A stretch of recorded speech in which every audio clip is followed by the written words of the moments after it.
Inilah kisah seorang wali Allah yang namanya tercatat di Lauhil Mahfudz, ada di neraka. Dikisahkan, ada seorang sufi dari kalangan tokoh tasawuf yang bernama Syekh Abdul Aziz Ad-Dabbagh. Suatu ketika, malaikat melihat namanya di lembaran kitab Lauhil Mahfudz, ada dalam deretan penghuni neraka. Melihat hal tersebut, malaikat merasa kasihan dan mendatangi Abdul Aziz Ad-Dabbagh.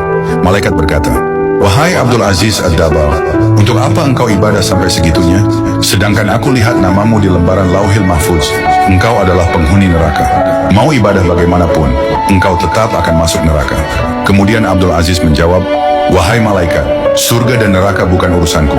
Aku diciptakan oleh Allah hanya untuk beribadah kepadanya. Sebagaimana Allah berfirman, tidaklah aku ciptakan jin dan manusia kecuali hanya untuk beribadah kepadaku. Mau aku masuk surga atau neraka itu haknya Allah." Mendengar itu, malaikat kagum. Kemudian malaikat kembali ke Lauhil Mahfudz dan melihat nama Abdul Aziz sudah diubah oleh Allah menjadi penghuni surga. Lantas malaikat kembali menemui Abdul Aziz dan berkata, "Wahai Abdul Aziz, ada kabar gembira. Baru saja aku melihat namamu oleh Allah diubah menjadi penghuni surga." Abdul Aziz menjawab, "Alhamdulillah, tapi sekali lagi, malaikat, surga dan neraka bukan urusanku.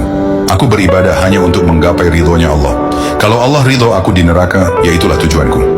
Malaikat pun takjub dengan keikhlasan Abdul Aziz dalam beribadah dan berkata, "Wahai Abdul Aziz, ikhlasmu inilah yang membuat Allah ridho dan mengubah namamu menjadi penghuni surga."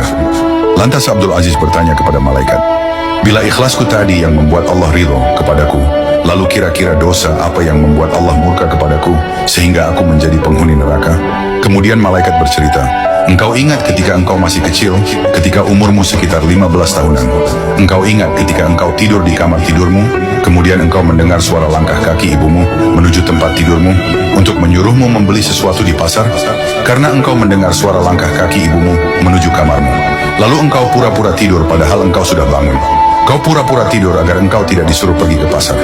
Ketika ibumu membuka pintu kamarmu dan melihatmu masih tidur, ibumu merasa kasihan dan tidak jadi menyuruhmu ke pasar. Sebab engkau bohongi ibumu, maka Allah murka dan menjadikan namamu sebagai penghuni neraka." Mendengar cerita dari malaikat, Abdul Aziz pun beristighfar memohon ampun kepada Allah. Semenjak kejadian tersebut, Syekh Abdul Aziz Ad-Dabbagh di sisa umurnya tidak pernah berceramah kecuali tentang berbakti kepada orang tua.